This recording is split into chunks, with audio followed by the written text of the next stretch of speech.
Yeah, I'm a conservative. You know what it means to be conservative? I want to conserve truth. I want to conserve history that is real.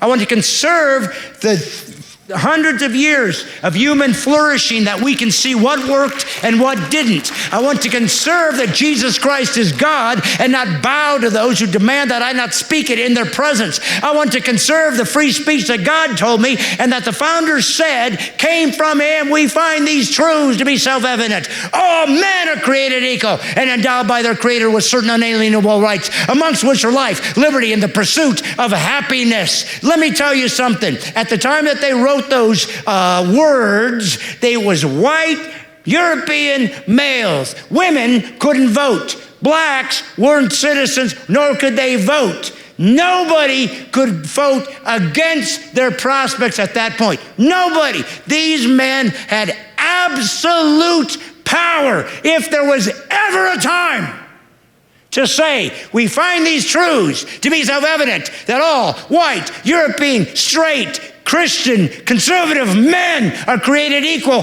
that was the time to do it. And they didn't. All men. By the way, English, man was not gender specific.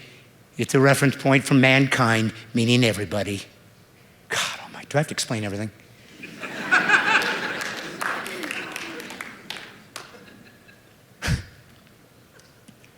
If there was ever a time for these men to say, we're racists, and we're going to put it into the very fabric of our nation, that was their time. And they didn't. There is correspondence of every one of the founding fathers amongst themselves that stated, this slave thing ain't going to work. We're going to have to get rid of this. I don't know how. This nation is so fragile, I don't know if it's going to survive, but we're going to have to do it because this is not part of our creed. It doesn't fit and doesn't align with our creed. We're going to have to figure this out, but we don't know how. And it took years and years and years and death of people who fought for freedom. It took Christian, white, European males like William Wilberforce in England to stop the slave trade. It took millions and millions of people's perspectives that had to be changed. Armies and navies of Britain would stop ships that had slaves, and these white guys would die for this. Why'd they do that nonsense? And then here we come to America, and we stopped it. Was there still Jim Crow? Yes. Was there still racism? Of course. Because America, like everybody else, is filled with sinners. 300,000 Africans came to this nation. Terrible tragedy. At the same time, 1.7 million went to Brazil.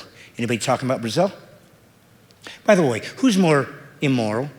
Someone who buys a slave or someone who sells one? The reason I ask is because the black tribes that captured the black tribesmen sold them to the white slave traders. Nobody's hands are clean. Some of you feel uncomfortable right now because I just spoke a truth to you. That's how bad it's gotten in the church. The truth is supposed to set you free, not make you cower.